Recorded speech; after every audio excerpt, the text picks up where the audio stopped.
show, we learned a little bit about the Bon Vivant celebration that is going to raise money for kids in the East Valley, and Andy's actually going to be participating in that as a celebrity kind of judge of the food. Celebrity. And when I found out there's going to be so much food there, I'm really happy you could make it. Sign me up. Well, also part of this event are more than 800 beer, wine, and spirits, and so we want to invite our friend Nick Fry, who's actually kind of a specialist in this arena. And my task to you was find Andy and I some beer that's like for women, that's not like, you know, bitter beer, man beer, something that we can enjoy. So we don't have bitter beer face. And you said, no problem. 800 beers, no problem. What'd you come up with?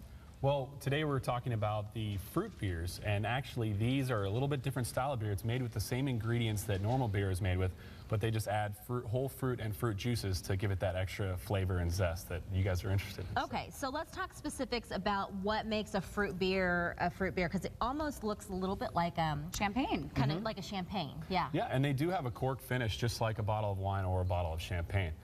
These particular beers over here are from Lindemans. Okay. And they are called fruit lambic beers, and so what that means is they're from a specific part of Belgium, and those are actually fermented with wild yeast. So the yeast is actually naturally in the air. That is so good. And so they add fruit to the malted barley and the wheat, and it just sort of gives it that extra flavor. But those are specifically from Belgium, and they're really special beers. To me, it seems a little bit like punch or a wine cooler, like actually. a wine cooler, only not as sweet. Kind of better because it's not as sweet. Well, yeah, and you mentioned for women they're a little bit lower in alcohol, and they do have more flavor. So there's something that can be enjoyed in the warmer weather. But you like say lower in alcohol, but yet look at the size of this bottle. The bottle is bigger. Yeah. Yes. So you're going to get the same effect if you finish off this bottle. Yeah, that's correct. That's correct. Now, I know that a lot of the different I don't know, breweries are kind of going the organic route. Absolutely, which yes. was really surprising to me.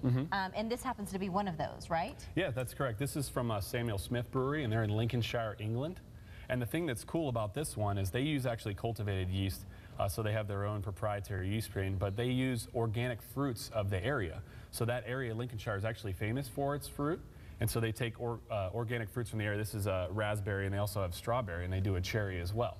So those give the fruit flavors to the beer. I would think this would be really popular with the women because it's so sweet, but do you find a lot of men like to drink the fruit beers? Yeah, absolutely, and it's actually extremely popular in Europe to drink the fruit beers, and they're really refreshing, and it's a different way to treat beer. They go great with foods, they're really good with desserts, and you can do some fun things with them as well, like you can mix them with other beers, like say a chocolate stout.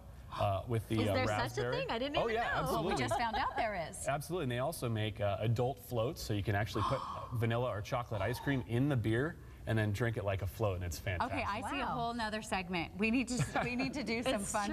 It's some true. fun floats. Yeah, maybe a little fun in the sun kind of action, right? Yeah, so they're great for that weather. And tell me too, when you talked about being lower in like alcoholic content, is it higher in calories, or like the makeup of it? How does it compare to the ordinary beers? Yeah, I mean, because we care about that. Yeah, well, I'm just curious about the alcohol and the calories, and if it's just like kind of like a, I don't know, like a watered down beer, if you will. Yeah, I would. I mean, I certainly wouldn't call it a watered down beer because they're exploding with flavor. So they have a lot more flavor than your typical light lager beer. The caloric content, you know, because of the presence of the fruit, it could be a little bit higher, but it's good. It's good calories, you know. It's natural calories, so it's not artificial. Let me just tell you, Stephanie, I was up at Brian's Barbecue, and I had a whole one by myself over a couple of hours, and I felt it. I mean, they may say that you know, it's less alcohol content, but that's strawberry, yes. Yeah. Okay. I know this now. Is the one that you like? Yep. Try that one. And people can get these at AJ's and Bashas'. And absolutely, yeah. Isn't it good? This one has a less strawberry. This one's like super sweet, and this one's like a hint of this is raspberry. Traditional beer with a little bit of the fruity flavor. And like I said, they do use the traditional beer ingredients, malted barley and wheat in some cases, to make the beer, and they just add the fruit to it. So you will get a little bit of the traditional beer Well, I think all of these would go great with the recipe that we're going to provide for everybody online from the Old Spaghetti Factory, which was garlic, bacon. I can't remember the name of the cheese. It's Miza something. delicious, though. The It's my garlic new- bacon yummy something. It's a stinky cheese that tastes good. So, and this is your invitation to go out and join Andy at the event. She's going to be a guest judge with some of the other meaty personalities from this show or from around town. And it is all this weekend, March 27th at Rawhide from 5 to 10. We're going to provide a link online to get tickets, and here's the number right there on the screen for more information. Everything, of course, benefits the Boys and Girls Clubs of the East Valley. So come out and say hi.